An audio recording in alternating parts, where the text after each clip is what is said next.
My grandmother is an Olkla woman, and she comes from the Kunumbilla tribe. So my grandmother was one of the stolen generation, and so she basically was taken from the area that we're on at the moment when she was 7 years old. So her and her three sisters were all taken, and so basically they had been here for generations, and as she was growing up, her mother used to have to paint her with mud and charcoal to keep her fairness, her colour, a secret from the troopers that would come through. And one day she was swimming in Nakakura, which isn't far from here, and the troopers came through and picked her and her sisters up, and they took her to Yarrabah with her sisters, and each of the sisters got put out into different areas. One went to Palm Island, one stayed in Yarrabah, and my grandmother went to Cowan. And she was a house girl for a family in Cowan, a prominent rich family in Cowan. She lived there until she was 16, and she was very close with the family, and she didn't have the typical kind of relationship. She was part of their family at that stage, and so she moved back to Yarrabah, but my grandfather had actually seen her in town and had taken quite a shining to her. And so he followed her all the way to Yarrabah, and they got permission to marry. And then they worked around, and he was a musterer, so they worked around and he saved up money, and he took her back to Cowan, and he bought her her first land and house and paddock property. So, she was, I think, about 22 when they finally bought a house and land and built a house, and that house is still standing today in Cowan, and that's the house that Jack built, and Jack was my grandfather.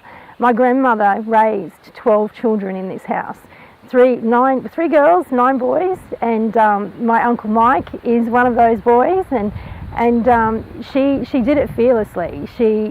My grandfather was away mustering 10 and 11 months of the year, and she was set to look after the family, provide for the family, and keep everyone in line and in check, which she did. And she was nothing but 4'8". She was a tiny woman, and all of my uncles towered above her, so did my aunties and my mum. And she had her own veggie gardens, and back in the days when Indigenous people didn't have a lot of rights and didn't have a lot of avenues to go down, she survived. And my grandfather would come home with his paycheck, and she'd pay off her bills, and they used to grow vegetables and sell them out the front and things like that. So she was very self-determined, she was very motivating, and she believed that everybody should work hard and that you should never take anything for granted, and you don't get given anything in this world. You have to earn it, fight for it, and that's how you become the people that you are.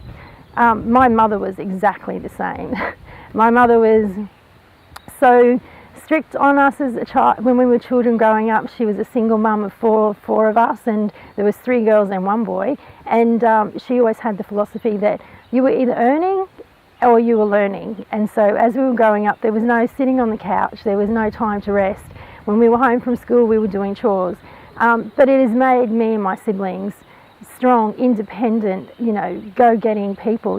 I wouldn't be as good at my job today if it wasn't for my mother.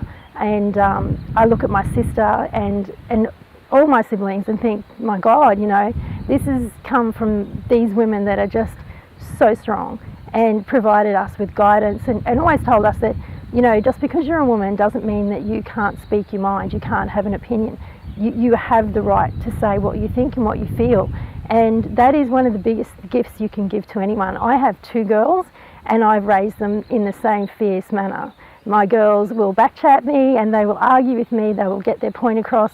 And to be fair, they're exactly what I would want them to be. They both work hard, they've always got good grades, they've always excelled and just done amazing things. And I think that all comes from my tiny little grandmother, who could have, back in the day, just turned her life into something completely different given the hand she was dealt. But she triumphed, and she went through, and she came out the other side, and she raised a great family, a family of leaders, a family of hard workers, and I'm proud of my grandmother, I'm proud of my mum, and I think they've done an amazing job. It's just one of those things that you just look at and think you take for granted until you actually look at what could have happened. So to all the women that are strong, I think it's amazing. So thanks.